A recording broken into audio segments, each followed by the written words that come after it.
L'esplanade, voici un grand sujet. Vous reniez le combat mené en 2014 par votre groupe. Voici des extraits de votre mouvement en 2014. La nouvelle majorité avait promis, si elle était élue, qu'elle garderait le site de la Grande Esplanade. Elle avait promis un lieu de respiration et d'accueil de grands événements dont la ville et l'agglomération avaient besoin. Elle avait dit « Il reste maintenant à la majorité de revoir entièrement avec les habitants le projet urbain de l'esplanade. » Vous aviez obtenu du tribunal administratif une annulation du PLU de l'esplanade. Nous pourrions dire tout ça pour ça.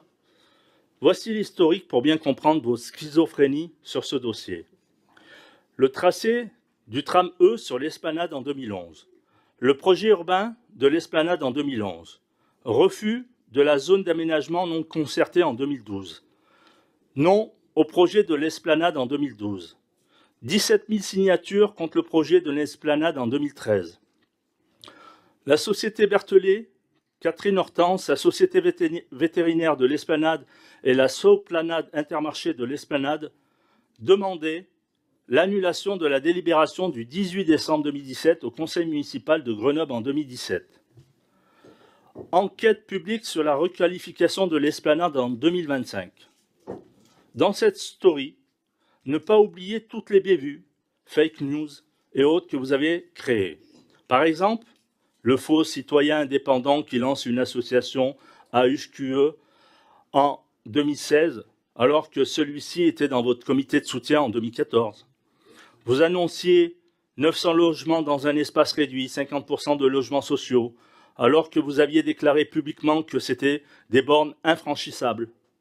Du coup, à Grenoble, le bétonnage continue et les habitants de l'esplanade découvrent avec stupeur les mensonges de la municipalité en 2015.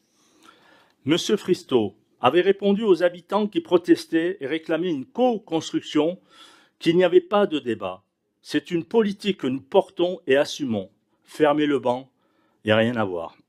Considérant que Grenoble ne compte plus que 14,6 m² d'espace vert par habitant contre 31 m², la moyenne des grandes villes, considérant que Grenoble est la deuxième ville de 100 à 200 000 habitants la plus dense de France, hors région parisienne, juste derrière Villeurbanne, considérant la mobilisation des Grenoblois qui s'opposaient à l'urbanisation intensive du site de l'esplanade par la municipalité d'Estaut, considérant la position des représentants des habitants du secteur qui ont claqué la porte de la fausse co-construction pour protester contre un projet non négociable, considérant la réalisation proche sur la presqu'île du projet qui va amener 15 000 nouveaux habitants sans espace vert, avec abattage des arbres, ni équipement, ni stationnement, ni voirie supplémentaire, nous vous demandons d'abandonner le projet, malgré les conclusions douteuses du commissaire enquêteur qui pose question sur la méthode employée.